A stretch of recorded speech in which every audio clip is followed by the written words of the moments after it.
好来，乡亲啊，继续来看，即摆咱的制度是一礼拜限2天，啊，是毋是有可能改做一礼拜限3天咧？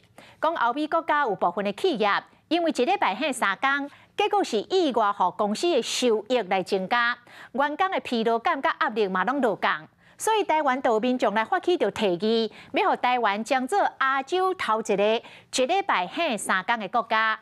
结果有超过5700人来呼吁，也就是讲，台湾是毋是会使一礼拜嘛限3天？政府爱伫个6月26进前来回应。逐工拜到拜五，透早坐捷运上班，人是坐甲可出出，啊若敢有可能减上一工班呢？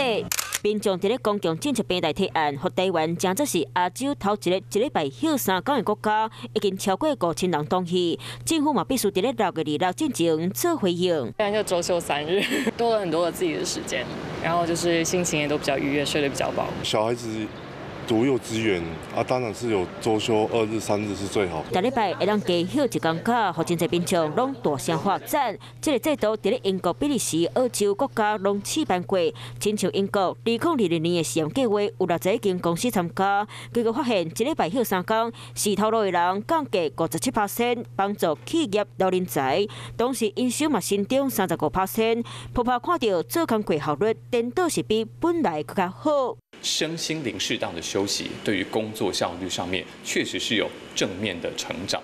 那另外的话，其实还可以反映一个现象，是说，其实在员工所做的这些工作业务量里面代表其实还是有一些东西是比较多余的。台湾劳工做工过时间，这几年有慢慢变少，为2019年2026点钟，到去年降价到2007点钟。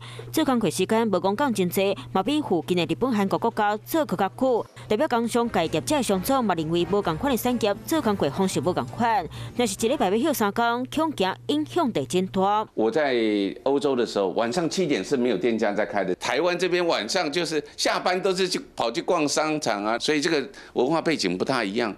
你要完全的来适用是有困难的。那其实它牵涉到的还蛮广的。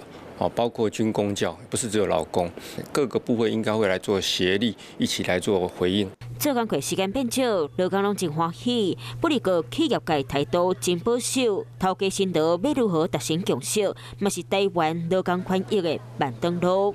晚间9点，邀请您与世界同步，60分钟掌握全球脉动。What News 9，陈雅玲世界晚报给您崭新视野。